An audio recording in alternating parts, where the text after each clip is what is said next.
Hey everyone, welcome back. Today we're taking a deep dive into something I know a lot of you struggle with, especially if you're an internet service provider who's constantly on the go. Yeah, being an ISP definitely keeps you busy. No kidding, right? So we're talking about those Visp software updates, the ones that just dropped, and we're going to cut through the fluff. Okay, so let's jump right in. Let's talk about those billing wins first. I know from personal experience that those parent-child account overpayment issues have been a real thorn in the side. So tell me, what did Visp actually do to fix this? So, you know how it used to be, right? If a parent account overpaid, it would throw everything off. Sometimes the child account would get a separate invoice, even if their balance was already covered. So what's different now? So now, with this update, child invoice items are handled correctly. It just makes sense now. No more extra invoices, no more confusion. It's just clean. So while we're on the topic of simplifying billing, what about those automatic balance updates in vPortal? I've heard some buzz about those. Oh yeah, that's a huge one. Yeah. It's all about real-time tracking now. So think about it. A customer makes a payment, right? And bam, their balance in the subscribers table updates automatically.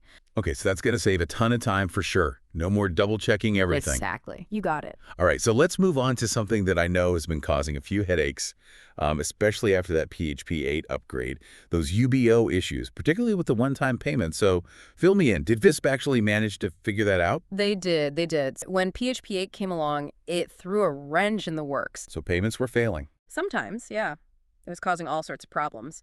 But with these latest updates, they really tackled those issues head on. So now payments are processing smoothly, which means happy customers. And we all know happy customers are good for business. Happy customers mean less stress for us. Yeah, I like that. absolutely. Okay, so speaking of things that are good for business, I'm curious about this new UBO history log. Is it just going to create a ton of extra data to sift through? Honestly, it's the opposite. It's designed to make things easier, especially when you're auditing or troubleshooting. Okay, so let's shift gears a bit and talk about network and inventory management. What's new there? What kind of improvements did Visp make? Okay, remember those annoying errors that used to pop up when you were adding network authentication attributes or when you were updating inventory locations? Yeah, those were frustrating. Yeah, they were a pain. Well, they've gone ahead and smoothed out that whole process. So basically, they've just made things more intuitive. Exactly. Okay, so I see they've also made some behind-the-scenes improvements, like with the paid-up e-check error logging. What's the deal with that? Think of it as an early warning system for any potential payment issues.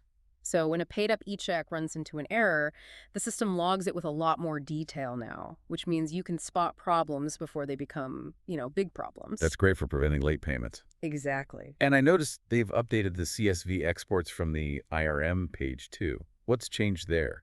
Those exports are way more comprehensive now. Data is king. That's right. And I gotta say, I really appreciate the little tweaks they made to the PDF, naming for invoices and quotes. It looks so much more professional now. Yeah, and they got rid of those extra margins in the ticket signature box. Remember those? Oh yeah, those were kind of an eyesore. Exactly. Okay, so just to wrap things up, what does this all mean for our listeners, our busy internet service providers? Well, to put it simply, these updates are all about giving you back your time. Less wrestling with overpayments, smoother payment processing, easier network and inventory management. It all adds up. All right, well, that's our deep dive on the latest Visp software updates. We hope you found it useful. Thanks for listening. See you next time.